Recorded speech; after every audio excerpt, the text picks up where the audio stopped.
Fala galera, tudo bem com vocês? Bom, pessoal, dando continuidade aí no que a gente está vendo nas aulas do Centro de Mídias, né? Já há alguns dias. A gente vai falar então sobre as ligações químicas e eu vou falar um pouco com vocês hoje sobre as substâncias polares e as substâncias apolares, tá? Bom, pessoal, então a gente viu aí que a gente tem alguns tipos de ligações. Eu vou falar hoje só sobre a ligação iônica e a ligação covalente, embora também a gente tenha a ligação metálica, tá? Então, pessoal, a ligação iônica ela é feita sempre entre um metal com um ametal ou um metal com hidrogênio. Então, se você tem dois tipos de... Se você tem dois elementos numa ligação, em que um é metal e o outro não, essa é uma ligação iônica. Se você tem na substância ali dois tipos de elementos, ou melhor, se você não tem metal na sua substância, ela é uma ligação covalente. Porque a ligação covalente ela é feita entre ametais, entre hidrogênios ou entre um ametal e um hidrogênio, tá? E quando a ligação é entre metais, é uma ligação metálica, ok? Então vamos lá, pessoal. Aqui eu peguei um exemplo de uma ligação iônica, que é o sal de cozinha. Eu acho que é o exemplo mais usado aí na química, né, com vocês alunos. O sal de cozinha é o cloreto de sódio, que ele tem o sódio, que é um metal, e o cloro, que é um ametal, tá? O que acontece, pessoal? O cloro ele é mais eletronegativo do que o sódio. Então, ele puxa. Mas o que é a eletronegatividade? É a tendência que o átomo tem de atrair os elétrons para si, tá? Então, pessoal, e um metal ele tem a tendência de afastar esses elétrons. O metal ele não é eletronegativo. Pelo contrário, ele é pouco, a eletronegatividade dele é baixa, tá? Então, sempre que você tiver uma ligação iônica, isso vai acontecer. Você vai ter o ametal ou o hidrogênio puxando os elétrons para perto de si. O que acontece, pessoal? O elétron ele não é uma carga negativa. Então, se um elemento ele puxa o elétron mais para perto dele, a tendência dele é de ficar negativo. E do outro elemento que está afastando o elétron, a tendência dele é de ficar positivo, porque ele está afastando as cargas negativas dele. Tá ok? Então, pessoal, o metal ele sempre vai ter essa tendência de afastar os elétrons. Então, o que acontece? Você tem isso aqui, ó, ele atraiu. Ele atraiu, ele ficou mais negativo e o outro elemento ficou mais positivo. Isso aqui ele criou polos, ó. Ele criou um polo positivo e um polo negativo. Por isso que a gente chama essa substância de polar, de polo positivo e polo negativo. Então, sempre que você tiver uma ligação iônica, você vai ter uma substância polar. Por quê? Porque ela está com metal, que ele tem a tendência de afastar os elétrons. E o ametal e o hidrogênio ele já tem a tendência mais de atrair. Na ligação covalente, pessoal, isso não quer dizer que a ligação covalente você vai ter apenas substâncias apolares. Não, você também pode ter uma substância polar. Peguei o exemplo aqui do ácido clorídrico, né, do hidrogênio e do cloro. O cloro ele é mais eletronegativo do que o hidrogênio. Então, ele tem essa tendência de puxar os elétrons para si. Então, ele fica com polo negativo e o hidrogênio com polo positivo. Então, essa é uma substância polar. Galera, macetinho. Sempre que você tiver uma substância diatômica, com dois átomos diferentes, eu vou ter uma substância polar. Por quê? Porque uma substância ela vai ser mais eletronegativa que a outra. Agora, quando você tem uma substância com dois átomos de um mesmo elemento, essa substância sempre vai ser apolar, ok? Essa substância sempre vai ser apolar. Por quê? É uma substância diatômica de um mesmo elemento, são dois átomos apenas. E o que acontece? Se são dois átomos iguais, nenhum vai puxar o elétron mais para perto de si, tá? Então, ela não forma polos, logo ela é uma substância apolar. Essa regrinha eu estou falando para elementos que têm dois átomos, seja eles diferentes ou iguais, tá? Se eu falar, por exemplo, o ozônio, que é o O3, ele é uma substância pouco polarizada, mas ela é uma substância polar, por exemplo, tá? E é feita do mesmo elemento, que é, no caso, oxigênio. Galera, para a gente saber aí qual substância é mais eletronegativa do que a outra, tem um macetezinho muito simples, cara. Então, você vai falar assim, ó. Fui ontem no clube, briguei e saí correndo para o hospital. Onde o F é o mais eletronegativo de todos. Tá? Podem anotar aí, se vocês quiserem. Esses são os elementos mais eletronegativos que tem, tá?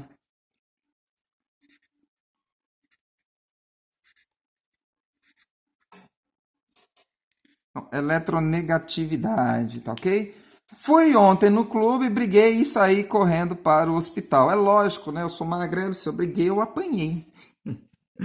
Pessoal, não briguem, tá? Não briguem, só um macetezinho. Então, vamos lá, pessoal. Então, ó, flúor, oxigênio, nitrogênio, cloro, bromo, iodo, enxofre, carbono, fósforo e hidrogênio. Essas são as substâncias mais eletronegativas que existem. Então, o mais eletronegativo é o flúor e dessas o menos eletronegativo é o hidrogênio. Tá ok? Tranquilo, pessoal? Bom, agora que vocês já têm isso daí, vocês já anotaram, já printaram, né? Printou, anotou, é isso. Beleza, galera. Galera, agora assim, esses macetezinhos que eu falei aqui sobre a ligação iônica, ligação covalente, só isso daqui não é possível você determinar a polaridade da molécula. Bom, se a ligação for iônica, sim, tranquilo. Agora, se a ligação for covalente, não. Então, como que você vai fazer isso, pessoal? Para isso, é necessário que você tenha em mente aí o conceito da geometria molecular. Bom, pessoal, a gente sabe que os elementos, eles se ligam uns com os outros, né? Mas o espaço, ele é tridimensional. Então, existe uma geometria aí que vai formar entre os átomos na ligação. E essa geometria ela tem que ser levada em conta na hora da gente estudar. Para isso, pessoal, a gente precisa levar algumas coisas em conta. O modelo VSEPR, né, que traduzindo, isso é uma sigla que traduzindo para o português fica repulsão dos pares eletrônicos na camada de valência. Tá? Então vamos lá, galera. Vocês sabem, né, de acordo com a teoria com a regra do octeto, que os elementos eles se ligam para ficar estáveis, ou seja, ficar com 8 elétrons na última camada. 8 elétrons são 4 pares de elétrons, tá? Então, a gente vai trabalhar sempre com os elétrons em pares, ok? Galera, quando você tem uma ligação aí, você tem dois tipos de pares de elétrons.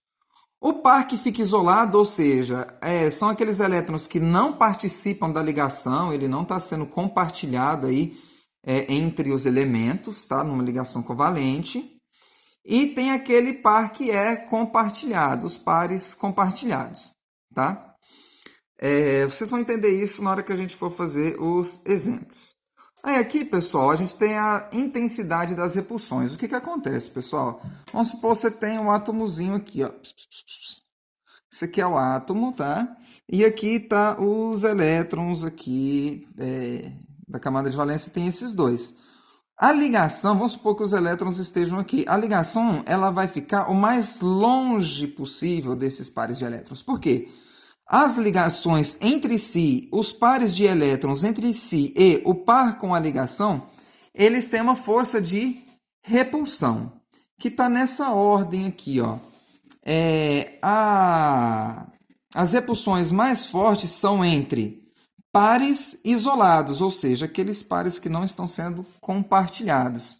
Depois, a repulsão mais forte é entre um par isolado e um par compartilhado. E por último, a repulsão mais fraca, mas que ainda existe a repulsão, é entre pares compartilhados. Então, vamos supor, se você tem aí uma ligação, duas ligações e alguns pares compartilhados, esses pares compartilhados aqui, vamos supor que você tem aí, ó, duas ligações e dois pares isolados. Então, você tem aqui, ó, dois pares compartilhados e dois pares isolados, tá? esses pares isolados, entre um e outro, eles vão sofrer mais repulsão do que o par isolado e a ligação, que por sinal essa vai sofrer mais repulsão do que entre os pares compartilhados ou entre as ligações, tá? Isso é muito importante na hora da gente determinar a geometria molecular. Por quê?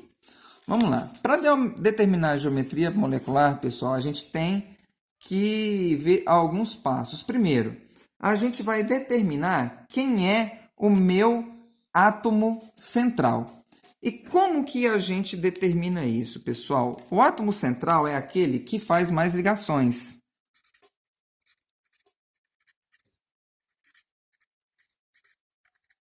Faz mais ligações. Ele, pessoal, o átomo central, ele vai estar em menor número na molécula.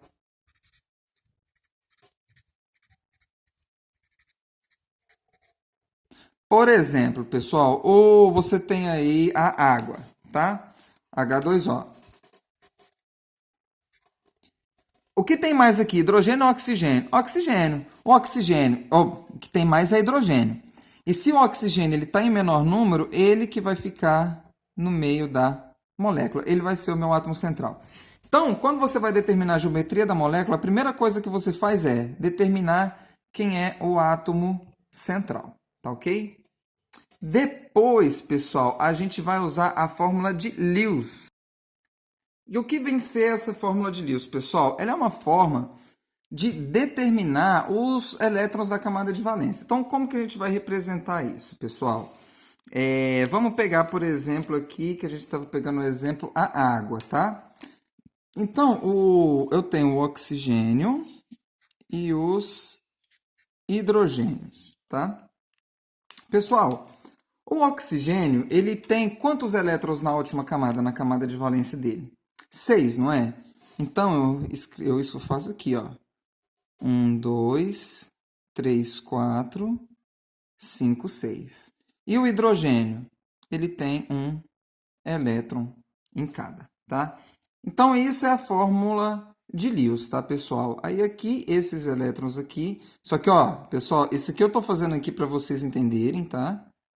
Porém, se alguém for estudar química, alguma coisa, vocês não vão fazer isso aí não, na faculdade não, hein?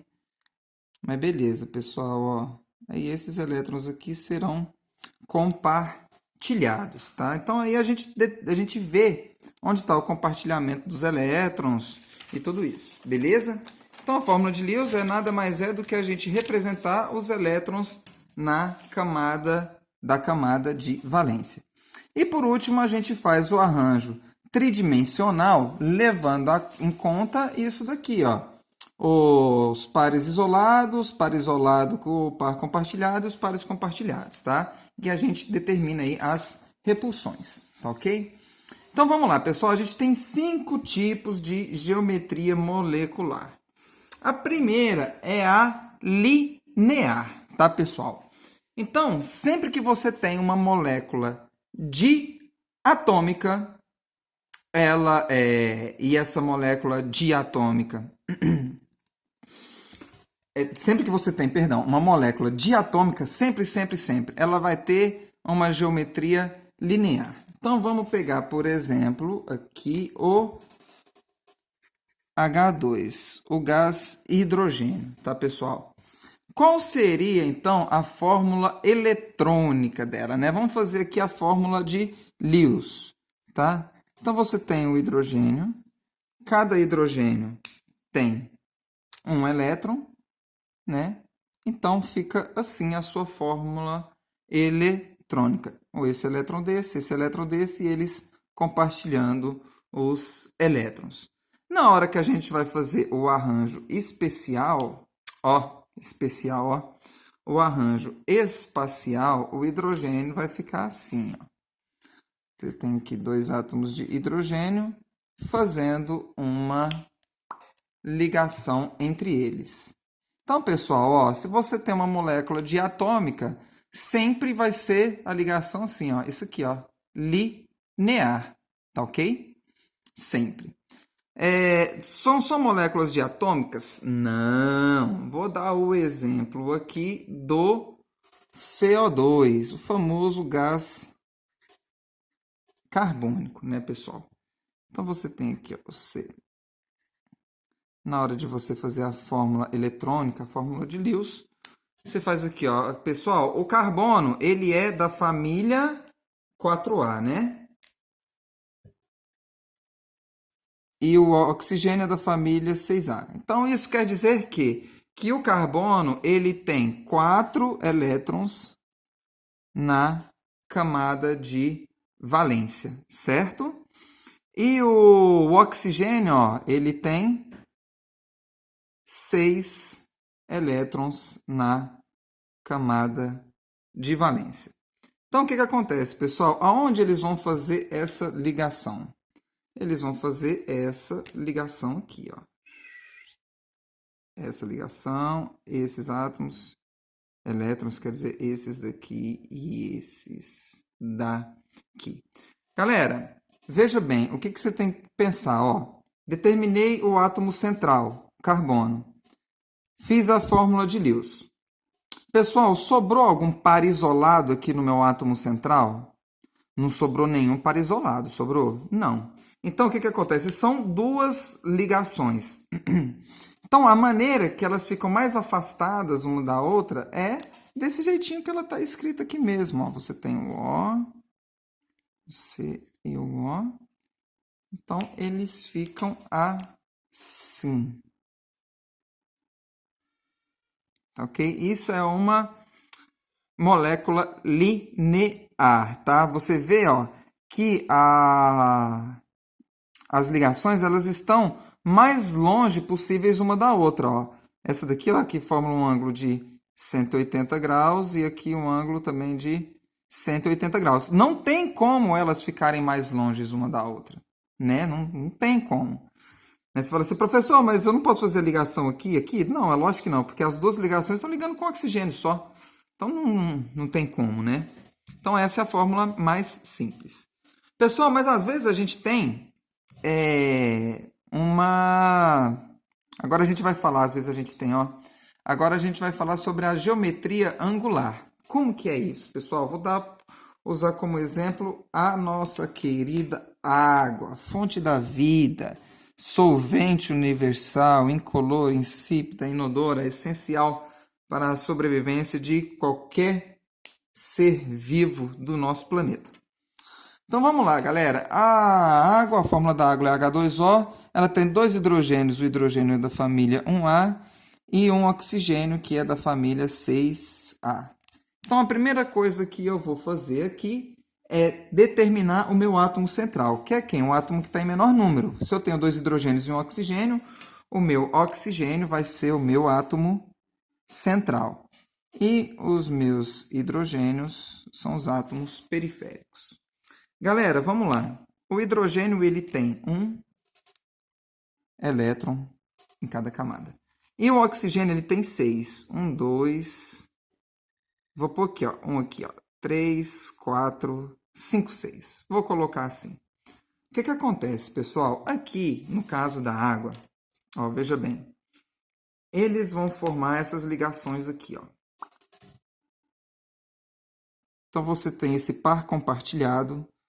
Você tem esse par compartilhado também. E você sobrou com dois pares isolados.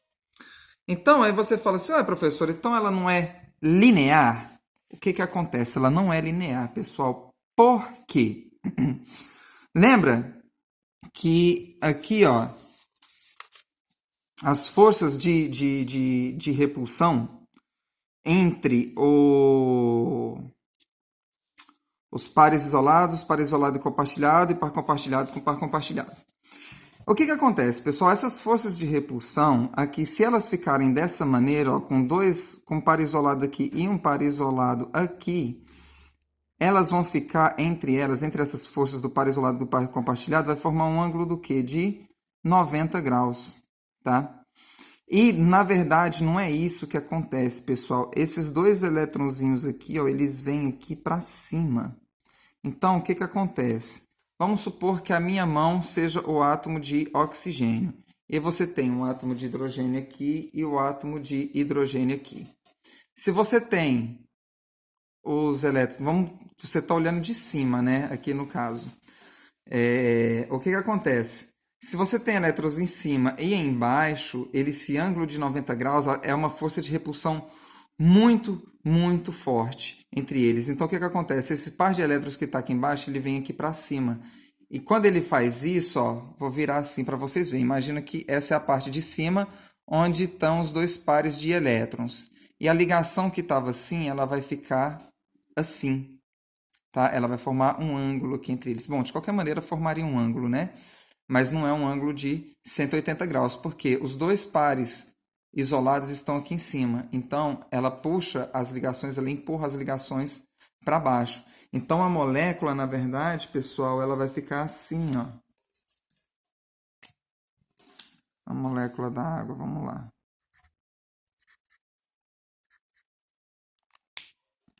A molécula da água, ela vai ficar assim.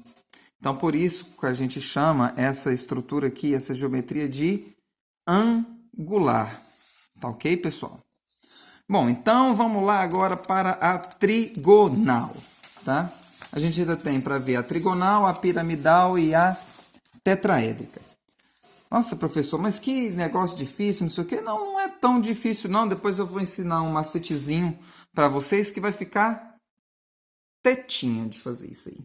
Galera, então vamos lá. Vou usar como exemplo aqui agora o BF3, tá?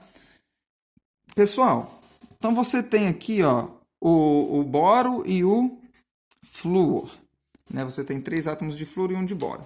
O boro, pessoal, ele é da família 3A, enquanto o flúor ele é da família 7A, da tabela periódica. Então você tem o boro aí com 3 elétrons na camada de valência. Vou fazer 3 elétronzinhos aqui. 1, 2, 3. Já vou fazer longe um do outro, o mais longe possível um do outro.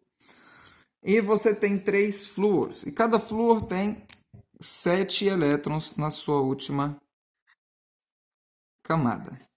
Então, vamos fazer aqui. 1, 2, 3, 4, 5, 6, 7. 1, 2, 3, 4, 5, 6, 7. 1, 2, 3, 4, 5, 6, 7. Então, aqui, galera, o que acontece? Eles vão fazer essas ligações aqui, ó.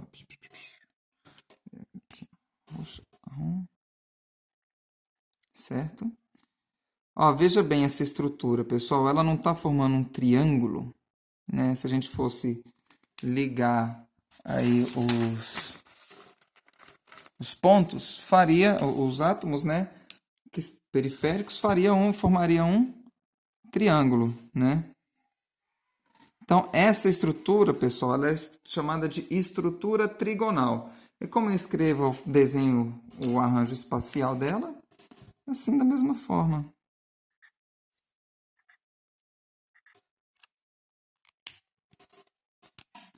Formando um triângulo. Agora, pessoal, vamos dar um exemplo de uma molécula piramidal. Eu vou dar o exemplo da amônia, que é o NH3. Galera, aqui o que acontece? Você fala assim, professor, mas aqui também ó, é um elemento só e aqui 3. Aqui também ó, não ficaria trigonal? Não vai ficar e eu vou te explicar por quê. Gente, o nitrogênio ele é da família 5A, enquanto o hidrogênio é da família 1A. Então, a gente determina o átomo central aí, que no caso é o nitrogênio, né, que ele está em menor número. E aí eu vou fazer com vocês aqui, ó, como se fosse da mesma maneira que eu tinha feito aqui, ó. O de cima, e eu vou mostrar para vocês por que ela não fica igual.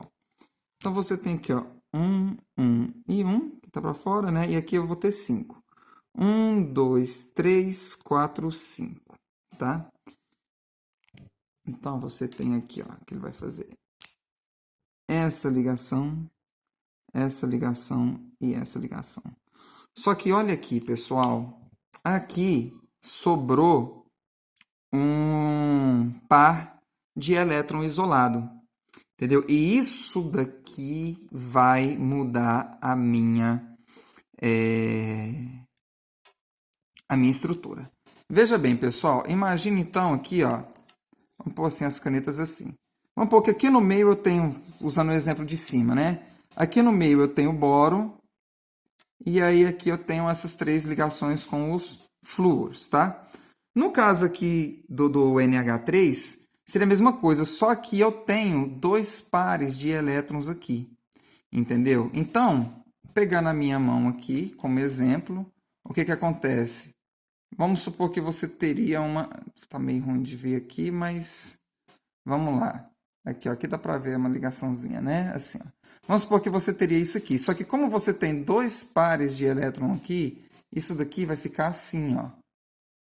Então, o que que acontece? Esse daqui, ó, tá no mesmo plano, só que, ó, essa ligação aqui, ó, ela tá indo em direção a vocês, né? Em direção à câmera, enquanto essa tá indo na direção oposta, tá? E não tem nenhum aqui em cima. Por quê? Porque aqui em cima tá os dois pares de elétrons isolados.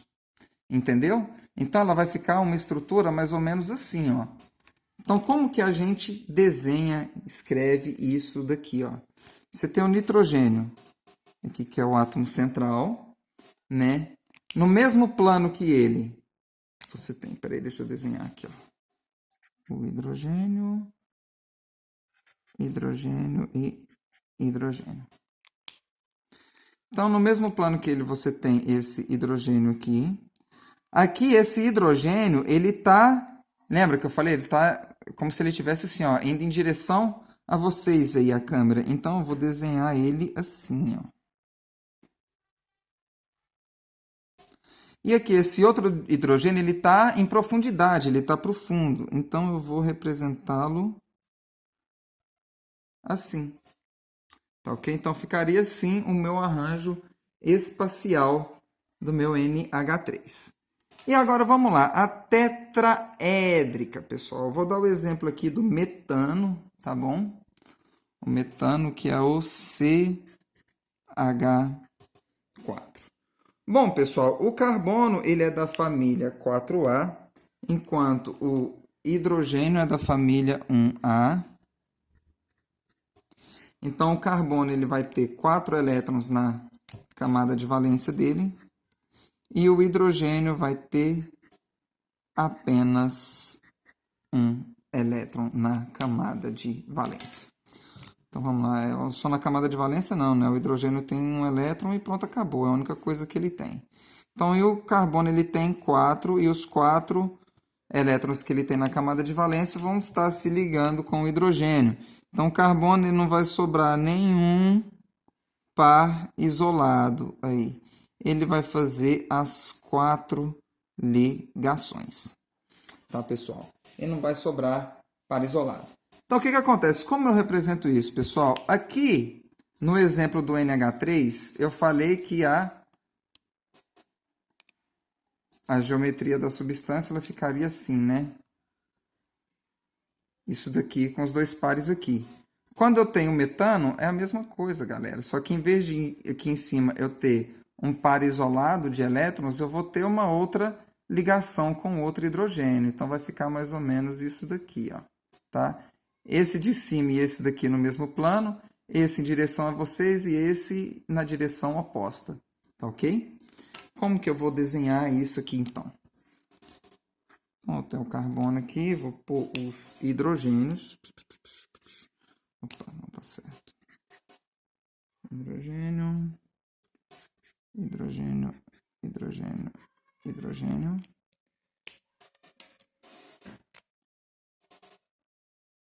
Então, aqui ele tem, esses daqui estão no mesmo plano.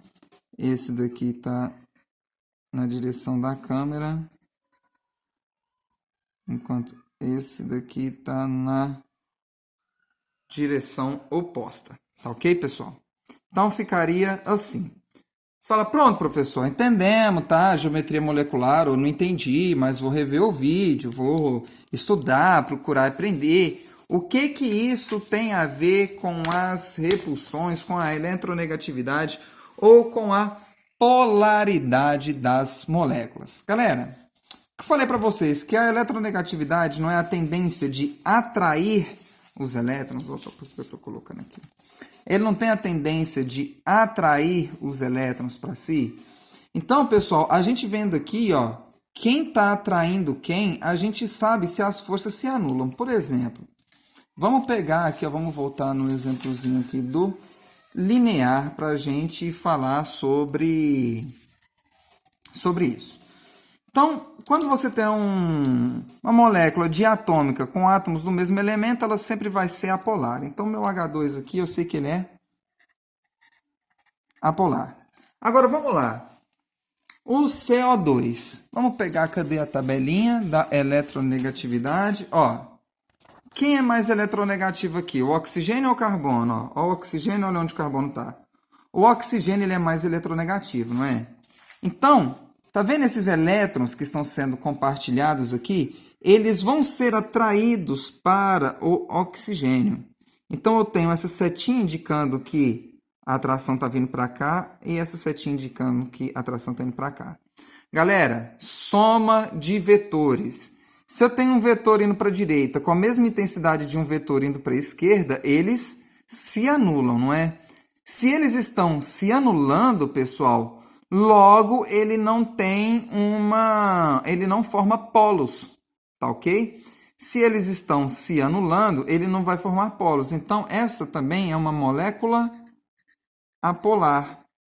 Por quê? Para você determinar se uma substância é polar ou apolar, você faz tudo isso que a gente determinou na geometria molecular e depois você faz essa soma de vetores aqui. Se os vetores eles se anulam, eu tenho uma molécula apolar. Se o meu vetor resultante é diferente de zero, então eu tenho uma molécula apolar. Por exemplo, agora, a água. Ó, você tem aqui nessa geometria aqui. Quem é mais eletronegativo, o oxigênio ou o hidrogênio? O oxigênio aqui ele é bem mais eletronegativo do que o hidrogênio, não é? Então, o oxigênio ele vai atrair os elétrons para si. E aqui, pessoal, esses dois vetores, eles vão se anular ou não? Galera, imagina que você está puxando, ó, as setinhas ela está indo de encontro aqui, ó. O que ela vai fazer? As duas não estão em sentidos opostos ou mesmo sentido assim, ó. Não está vindo uma para cá para bater de frente ou anular, ou ela vir uma puxando para cada lado. Ó, ela está fazendo assim. Se você jogar duas coisas assim, ó, nessa direção, vou dar bem um exemplo aqui, ó. Olha o que acontece com elas. Ó. Opa! Tá vendo? Ó? Elas se chocam e sobem, não é? Então, o vetor resultante aqui, nesse caso, também vai ser uma setinha para cima, vai ser um vetorzinho para cima. Se eu tenho um vetor para cima, o meu vetor aqui resultante, VR de vetor resultante, ele é diferente de zero, então eu tenho uma polaridade aqui, porque ele está resultando num vetor para cima. Então, a água ela é uma molécula polar. Diferente, por exemplo, do óleo de cozinha ou da gasolina. Esses são exemplos de moléculas apolares. Só que aqui, pessoal, a gente está falando de moléculas pequenas, né? Não de moléculas grandes e complexas. Mas, assim, isso daqui é o que vocês precisam saber no momento. Não precisa de vocês terem essa noção das moléculas mais complexas, não. Tá? Então, pessoal, a água ela é uma molécula polar. Tá? Então, vamos lá. Vamos agora para o BF3. Pessoal, o que acontece aqui, ó, no BF3? Galera, você tem que o... Cadê, ó? Aqui o boro, ele nem tá aqui. Então, isso quer dizer que o flúor é o mais eletronegativo de todos. Então, todas as setinhas aqui de direção, meus módulos de direção, estão indo em direção ao flúor, certo? Olha aqui, pessoal, olha isso aqui, ó. Essa setinha e essa setinha vindo para cá, ela vai resultar num módulo de força assim. Essas duas vão resultar nesse. Só que esse daqui, ó, vai se anular com esse vetor aqui, ó. Esse vetor resultante vai se anular com esse vetor aqui. Então, o que acontece? Se eles vão se anular, o meu vetor resultante ele é igual a zero. Se ele é zero, essa é uma molécula apolar, tá? Vamos lá, galera. Agora aqui no NH3, tá? Vamos lá. Quem que é mais eletronegativo, o nitrogênio ou o hidrogênio? O nitrogênio. Então, as forças de atração vai vir em direção ao nitrogênio, tá, pessoal? Galera, só que aqui vocês têm que prestar atenção que, olha aqui, ó. Eu tenho um nitrogênio aqui, eu tenho um nitrogênio. Vou ter que fazer com a tampinha porque esse negócio é muito grande. Eu tenho um nitrogênio aqui. Eu tenho um nitrogênio vindo de trás. E eu tenho um nitrogênio vindo da frente. Aqui, ó. Só que eles estão nesse sentido. Ó, todas essas, elas vão se encontrar, o que que vai acontecer? Elas vão para cima, ó. Aqui não tem nenhuma que se anula. Elas estão vindo de direções diferentes. Elas estão vindo de direções diferentes que o resultado delas vai ser para cima, certo? Então, você vai ter um módulo resultante aí de força aqui, ó, para cima. Se você tem um módulo resultante, essa é uma molécula polar, tá ok? Então, vamos aqui na tetraédrica. Olha que interessante, pessoal. Vamos esquecer esse hidrogênio aqui, ó, para ficar muito parecido com o NH3 ou CH3. Por quê? Porque o carbono ele é mais eletronegativo que o hidrogênio. Então, os módulos de força aqui vão do hidrogênio para o carbono. Esses três aqui, ó, eles fazem o mesmo módulo do hidrogênio aqui no nitrogênio, certo? Que é para cima. Só que aqui, ó, tem esse outro hidrogênio que faz esse módulo de força para baixo. E eles se anulam. Então, isso faz com que o meu metano seja uma molécula apolar. Tá ok, galera? Bom, pessoal, o que vocês precisam saber disso? Que substâncias polares não diluem outras substâncias apolares. Então, para haver uma diluição, para haver uma mistura homogênea aí entre duas substâncias, você tem que ter duas substâncias polares ou duas substâncias apolares, tá ok? Pessoal, voltando à parte, então, da geometria, um macetezinho aqui, ó, que rapidinho vocês decoram esse negócio entendem esse negócio da geometria e dá para você determinar se uma substância, qual a geometria de uma molécula. Pessoal, você tem molécula diatômica, linear, né? Você adicionou uma ligação, continua sendo uma molécula linear. Você colocou um par de elétron isolado aqui, ela fica uma molécula angular. Você adicionou uma ligação aqui no lugar desse par de elétron isolado, ela fica trigonal. Você adicionou agora um par de elétrons isolados aqui. Ela fica piramidal. Você colocou mais uma ligação tetraédrica. Sacou? Então, você tem diatômica, linear. Colocou uma ligação. Ela continua sendo linear. Colocou um par de elétron isolado, angular. Colocou no lugar do par de elétron isolado, mais uma ligação, trigonal. Colocou um par de elétron isolado, piramidal. Colocou mais uma ligação tetraédrica. Fechou? Sem erro, né, galera? Bom, pessoal, acho que com isso aí vocês conseguem fazer os exercícios dessa semana. Qualquer dúvida, só entrar em contato comigo. Beleza, pessoal? Valeu, galera. Muito obrigado e aquele abraço.